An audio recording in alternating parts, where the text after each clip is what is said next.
तो दोस्तों, कैसे हैं आप सब? आप सभी ने मनसा गति एवं विभिन्नता के सिद्धांत में पार्ट 5 तक देखा था। आज पार्ट 6 चलेगा। ठीक है, पार्ट 5 में आपने पटाउ सिंड्रोम तक देखा था। एक लास्ट का टॉपिक है। ठीक, आगे हम बात करते हैं किसके द्वारा और रोग उत्पन्न होते हैं। तो लिंग गुणसूत्र में परिवर्तन द्वारा। लिंग गुणसूत्र तो समझते हैं, हमने बताया था 22 जोड़ी ऑटोसोम यानी कि कायिक गुणसूत्र यानी कि ऑटोसोम और एक जोड़ी क्या होते थे, सेक्स क्रोमोसोम।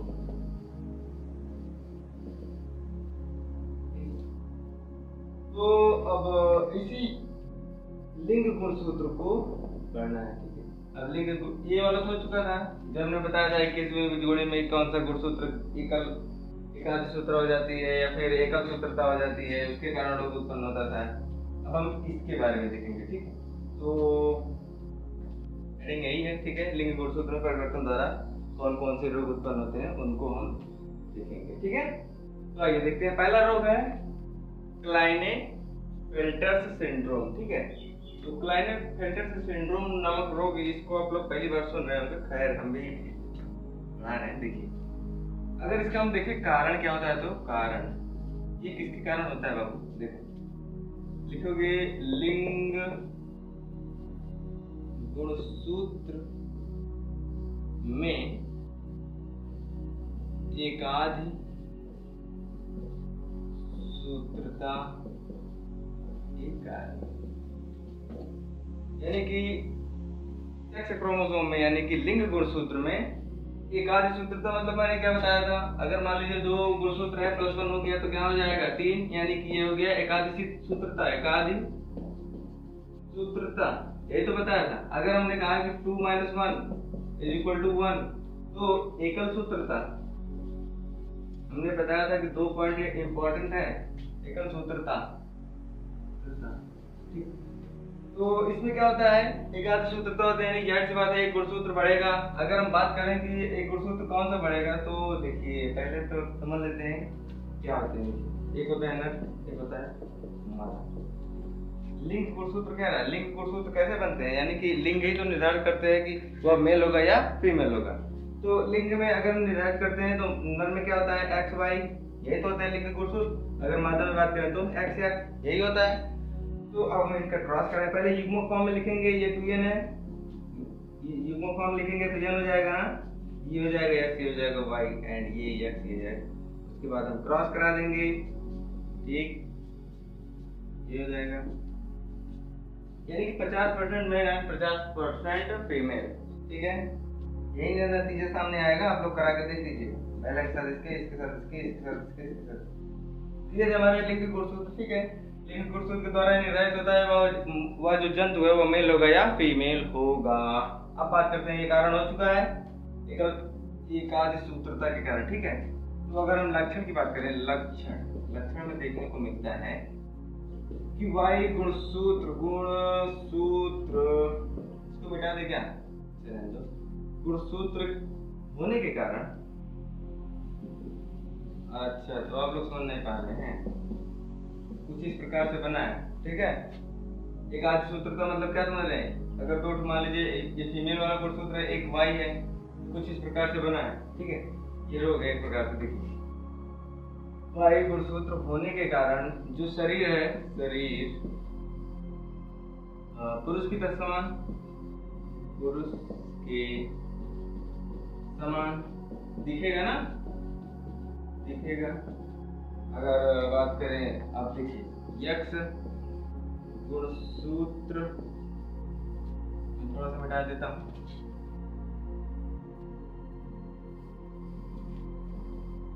सूत्र होने के कारण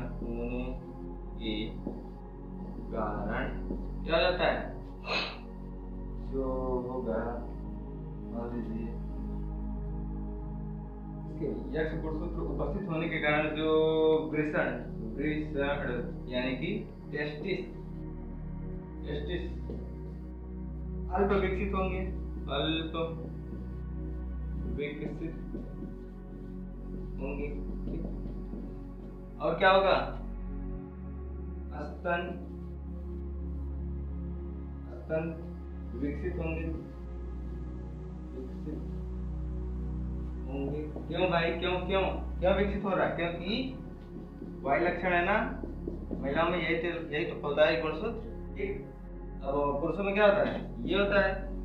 पुरुषों वाला लक्षण कौन प्रदर्शित करता है? वाई वाला गुणसूत्र है। तो वाई के कारण कौन सा होने के कारण पुरुष जो है पुरुष के समान शरीर दिखाई देगा, बढ़िया से सीना चौड़ा रहेगा, टाइट रहेगा, चलेगा बढ़िया से।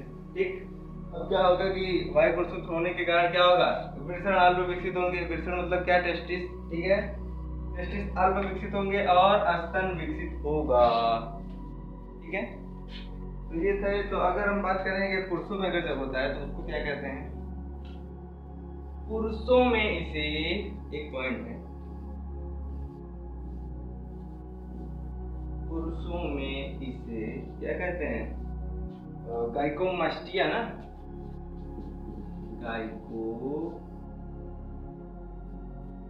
गाइकोमास्टिया कहते हैं। ये हो गया। ये क्या होते हैं बाबू कि एक प्रकार से ये जो जीव होते हैं वो स्टेराइल होते हैं। स्टेराइल। स्टेराइल मतलब क्या है? एमएस मतलब क्या? जो ट्रेन वरेन पे होते हैं, जो खाने कमाने के लिए ताली ताली बजा करके मांगते हैं। ठीक है, हंसना नहीं चाहिए, उनको हम लोग थक्के बोलते हैं। ठीक है, हंसना नहीं चाहिए, कुदरत की देन है, किसी के ऊपर हंसना नहीं चाहिए। ठीक। तो उनमें जो गुणसूत्र होता है इस प्रकार से होता है, यानी कि किसी गुणसूत्र होता है, जैसे मान लीजिए ये है गुणसूत्र, इसमें एक और गुणसूत्र आकर जुड़ जाए कुछ इस प्रकार से, तो वो एक नया रूप ले लेता है। ठीक है, उन्होंने बताया कि एक गुणसूत्र होने के कारण, देखिए यहाँ पे फीमेल वाला जो गुणसूत्र है उसकी संख्या ज्यादा है, यानी फीमेल का चाल चलन देखते हैं ना कैसे चलते हैं, मटक मटक के बढ़िया से चलते हैं, और उसका लक्षण थोड़ा सा ज्यादा रहेगा फीमेल वाला, और जो मेल वाला लक्षण है वो थोड़ा सा कम रहेगा, लेकिन नॉर्मली रहेगा। आवाज मोटी रहेगी। ठीक। इंसान की तरह चलेंगे भी, बढ़िया से सीना में निकला रहेगा। ठीक है, तो ये था हमारा भाई रोग। ठीक है, पहला रोग खत्म। स्क्रीनशॉट लेना चाहे तो आप सब ले सकते हैं। आगे की ओर देखते हैं। नंबर दूसरा है टर्नर सिंड्रोम। ठीक है, ये क्या होता है? टर्नर सिंड्रोम में क्या होता है? अभी तक हमने देखा कि इससे पहले वाला लाइनेटर सिंड्रोम में, तो उसमें क्या था? एक गुणसूत्र बढ़ जा रहा था। ठीक। उसमें क्या होगा? अगर हम कारण की बात करें तो कारण एक लिंग गुणसूत्र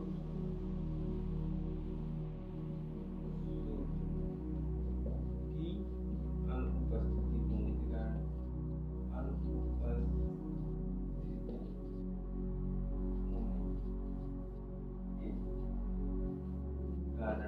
एक लिंग गुणसूत्र अनुपस्थित होने के कारण, जैसे मान लीजिए ये है, इसमें एक नहीं रहेगा।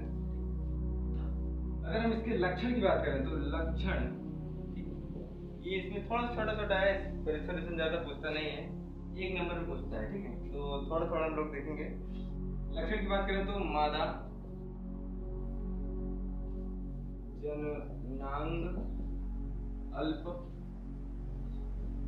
विकसित, मादा जननांग अल्प विकसित। देखिए यहाँ पे क्या है कि मादा जननांग जो होता है अल्प विकसित होता है, इसलिए इनको क्या कहते हैं बाबू? पांच कहा जाता है। इन्हें एक प्रकार से कर सकते हैं, आज भी कहा जाता है, इन्हें बात भी कहा जाता है। वो आज नपुंसक भी कह सकते हैं ना,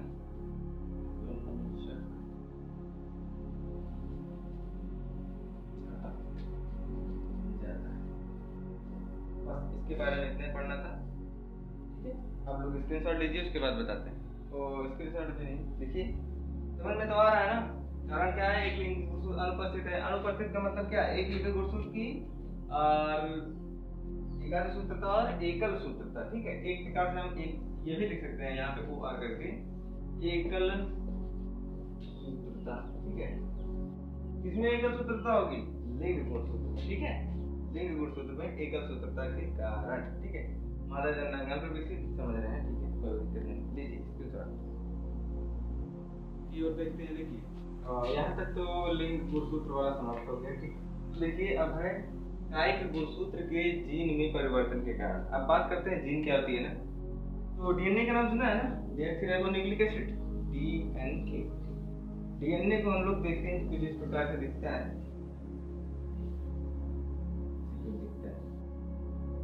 तो डीएनए का वह छोटा सा पार्ट, वह छोटा सा भाग जो किसी कार्य को करता, वह भाग जो किसी कार्य को करने के लिए सक्षम हो, उसे क्या कहते हैं, जीन कहा जाता है, ठीक है। जैसे मान के चलते हैं, जैसे मान लीजिए कि उस जीन में क्या होते हैं, एडेनिन, ग्वानिन, थायमिन, साइटोसिन, यही सब होते हैं ना, नाइट्रोजन बेस होते हैं कि नहीं होते हैं, ऐसे लगे रहते हैं ना। अगर मान लीजिए adenine, guanine, thymine, cytosine,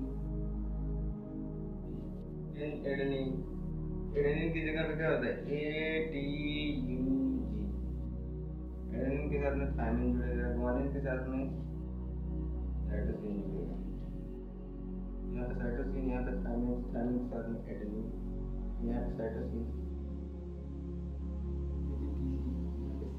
yes लिखें, कोई बात नहीं, और फिर से जी हो जाएगा एडेनिन है, तो कुछ इस प्रकार से होता है हमारे डीएनए में। ये क्या है, नाइट्रोजन बेस है। अभी हम बताएंगे जब न्यूक्लिक एसिड वाला चैप्टर पढ़ाएंगे तो बढ़िया से उसमें डीएनए का ही चर्चा है, उसमें बढ़िया से वर्णन करेंगे, ठीक है। तो अभी आप लोग देखिए डीएनए क्या होता है। डीएनए एक द्विकुंडली माध्यम संरचना होती है, ठीक है, वर्सन क्रिक ने बताया था, तो ये सब ज्यादा इंपॉर्टेंट नहीं है फिलहाल।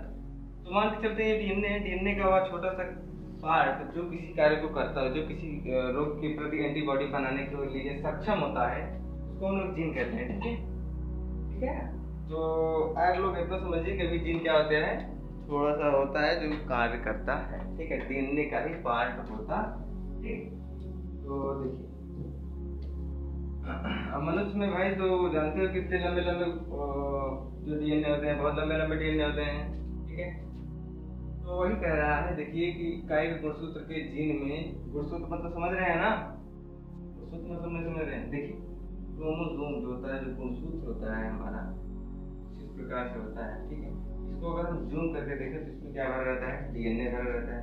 अब डीएनए को देखा जाए जूम करके तो उसमें क्या होते हैं, जीन होते हैं, ठीक। जीन को भी अगर जूम करके देखा जाए तो उसमें एडेनिन, ग्वानिन, थायमिन, साइटोसिन और यूरेसिल पाए जाते हैं, ठीक है। तो देखिए समझ पा रहे हैं ना, गुणसूत्र में जो जीन होते हैं अगर उनमें डिस्टर्बेंस हो जाता है तो भी रोग उत्पन्न होता है, ठीक है।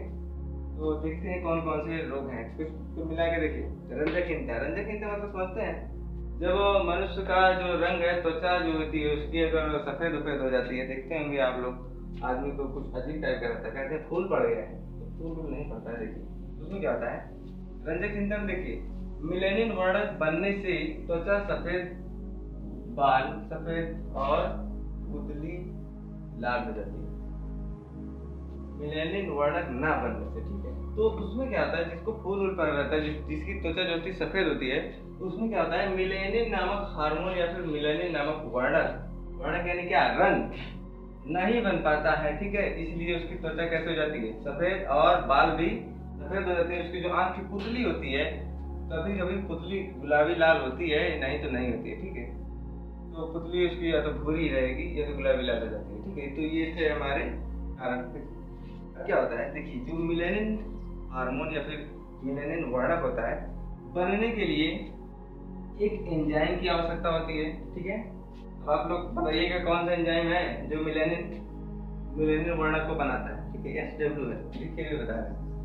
तो यह एंजाइम क्या करता है, यह एंजाइम प्रबल जीन यानी प्रभावी जीन द्वारा ही बनता है। अब प्रभावी जीन क्या होना चाहिए, जैसे मान लीजिए कोई डीएनए है, डीएनए में क्या होना चाहिए, या तो ये वाला होना चाहिए या तो ये वाला होना चाहिए, ये वाला नहीं होना चाहिए। देखिए ये क्या करना करता है, अगर उसमें जो जीन है, ठीक, आप लोग ऐसे नहीं समझ पा रहे हैं, लगता है मेंडल के नियम नहीं पढ़े हैं, ये वाला तो इसमें क्रॉस कराने की क्या मिलता था, ये जो मिलता था, इसमें प्रभावी जीन उपस्थित है ना।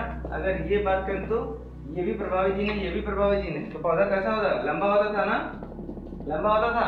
अगर मान लीजिए स्मॉल टी था तो बौना बनता था, कुछ इसी प्रकार की प्रक्रिया कुछ इसमें होने जा रही है, आप लोग ध्यान से समझिए। इसलिए कहते थे पूरा पीछे का तैयार करिए। चलिए देखिए, अगर जीन प्रभावी है, प्रभावी या प्रभावी समझ रहे हैं ना, चलिए अच्छी बात। प्रबल जीन द्वारा ये एंजाइम बनेगा, तो ये एंजाइम ये भी बना सकता है और ये भी बना सकता है। अगर ये रहे तो नहीं बनेगा।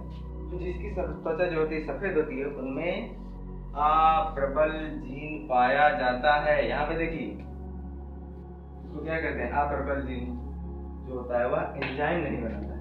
अप्रबल जीन एंजाइम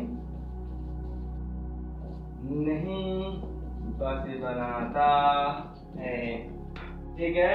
यहाँ तक सब कुछ क्लियर हुआ। अच्छा, अगर हम बात करें इसको क्या बोलेंगे, संयुग्मकी बोलेंगे। समान युग्मक है ना इसमें, संयुग्मकी, ठीक। अब इसको क्या बोलेंगे, विषम युग्मकी, विषम युग्मकी, ठीक। इसको क्या बोलेंगे, इसको भी समयुग्मकी बोलेंगे, संयुग्मकी। लेकिन कैसा समयुग्मकी, लेकिन अप्रभावी, ठीक है। समान युग्मक इसमें भी है, लेकिन कैसे है, अप्रभावी। ये कैसा है, प्रभावी है ना, यहाँ पे ब्रैकेट में लिख दीजिएगा प्रभावी। अब ये क्या काम करेंगे, ये प्रभावी जीन क्या करेंगे, टायरोसिनेज एंजाइम उत्पन्न करेंगे, ठीक है। तो ये कौन सा एंजाइम बनाएंगे,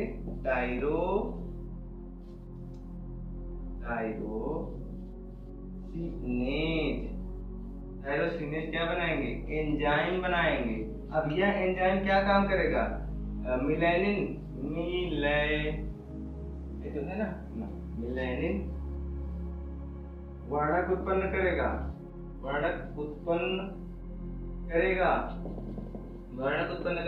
तो कैसी होगी त्वचा, कैसी होगी त्वचा, समान होगी ना, समान तो होगी। जब मिलेनिन बनेगा भाई, त्वचा तो हम लोग की जैसी होगी, ठीक है।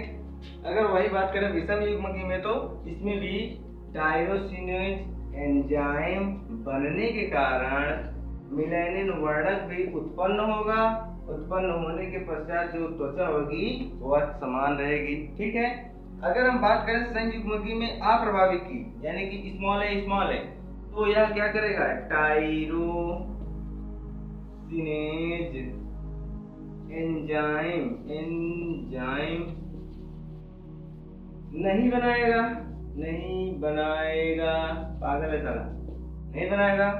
तो क्या होगा, मिलेनिन बनेगा कि नहीं बनेगा, मिलेनिन, मैं आपको समझाने के लिए बता रहा हूँ, मिलेनिन नहीं बनेगा, ठीक है। नहीं बनेगा तो क्या होगी, त्वचा कैसी होगी बाबू, त्वचा कैसी होगी, असमान, यानी कि से जरूरत नहीं, सफेद होगी ना। तो यही कारण है सब, ठीक है। मिलेनिन वर्णक जो होता है हमारे शरीर में नहीं बन पाता है, तो हमको फूल पड़ जाता है, ठीक है। तो ये बहुत ही ज्यादा इम्पोर्टेंट है, ये थोड़ा सा ज्यादा पूछा जाता है, ठीक है। बाकी और कुछ इसमें बचा नहीं है, तो सब कुछ समझ में आ गया है। अगर नहीं समझ में आया तो एक बार कमेंट कर दीजिएगा, तो मैं पूरा का पूरा क्लियर कर दूंगा, ठीक है। चलिए, अगर हाँ एक कंडीशन और है इसमें, अगर मान लीजिए ई पगलवा का, यानी कि इसमें जो जीन है अप्रबल जीन, इसकी शादी किसी महिला से हो जाए तो क्या होगा। अब देखिए, अगर मान लीजिए एक वाहक है, वाहक यानी क्या, ये है, इसको बोलते हैं वाहक। अब इसको क्या बोलेंगे, शुद्ध संयुग्मकी मनुष्य, ठीक। अगर मान लीजिए एक वाहक है और एक अप्रभावी वाला जीन है, ठीक। तो इन दोनों की अगर आप मान लीजिए मैरिज करा दें, शादी करा दें, तो क्या होगा, तो क्या बनेगा बताइए। अब हम इनको युग्मक फॉर्म में तोड़ेंगे, ठीक। अब युग्मक फॉर्म में तोड़ने के बाद क्या मिलेगा, ये मिलेगा, ये भी कैसा होगा, समान होगा। फिर इसका कराएंगे तो ये असमान होगा, यानी कि इसका त्वचा सफेद होगा। इसका कराएंगे तो ये भी समान होगा, यानी कि त्वचा सफेद नहीं होगी, ये भी असमान होगा। यानी 50% क्या होंगे, सही होंगे, और 50% असमान होंगे, ठीक है। आप लोग यहाँ पे देखिए, क्वेश्चन आएगा कि एक मान लीजिए जो नर है, जो क्या है, नर है, और एक मादा है। मादा क्या है, संयुग्मकी है, नहीं नर संयुग्मकी, नर कैसा है, संयुग्मकी है, और मादा कैसी है, वाहक है, ठीक है। तो इनकी संतान में जो उत्पन्न होगा तो वो कैसा होगा, ठीक है। तो देखते हैं इनको हम युग्म फॉर्म में तोड़ेंगे। ठीक है, तोड़ दिए। ये n था, यहाँ पे 2n है, वहां पे जाओगे। ठीक है, तो देखिए अब इनका क्रॉस करा दीजिए इसके साथ इसके। अगर हम बात करें इसका इसके साथ कराएंगे तो ये होगा, इसका इसके साथ कराएंगे तो ये होगा, इसका इसके साथ कराएंगे तो। ठीक है, अब देखिए यहाँ पे लोग 50% वाहक और 50% संयुग्मक यानी विशुद्ध, मतलब क्या संयुग्मक आप लोग लिख लीजिएगा। अगर हम बात करें अच्छी वाली बात करें, मान लीजिए जो नर है वो नर कैसा है, आगल है, थोड़ा सा आगल, मतलब कि त्वचा उसकी क्या है, सफेद है। ठीक, और ये जो है वो मादा जो है वाहक है। अब क्या होगा, रिजल्ट सामने क्या आएगा, इसको हम तोड़ देंगे। ठीक, अब इसको मल्टीप्लाई करा दीजिए, ये हो जाएगा, और इसका स्मॉल है, फिर इसका स्मॉल है। इसमें भी क्या होगा, 50% कैसा होगा, त्वचा का जो रंग होगा यानी ये भी समान होगा। ठीक, ये कैसा होगा, हीन होगा यानी रोगी होगा, पागला रोगी है। ये भी कैसा होगा, समान, ये भी कैसा होगा, रोगी होगा। ठीक, 50% रोगी और 50% समान। आप लोग स्क्रीनशॉट लीजिए जल्दी से, आगे देखते हैं गुणसूत्र में परिवर्तन द्वारा, यही हम लोग पढ़ रहे थे। ठीक है, नंबर दूसरा क्या है, एल्कप्टोन्यूरिया है। ये कौन सा रोग है भाई, बहुत अच्छा रोग है, देखिए इसमें बहुत अच्छी सुविधा होती है। तो देखिए हमारे शरीर में फिनाइल एलेनिल व टायरोसिन 2 एंजाइम होते हैं। ठीक है, 2 एंजाइम होते हैं। जब क्या होता है, जब हमारे शरीर में उपापचय की क्रिया होती है, ठीक है, जब हमारे शरीर में मेटाबॉलिज्म की क्रिया होती है यानी उपापचय की क्रिया होती है, तो होमो यानी मैंने क्या लिख दिया,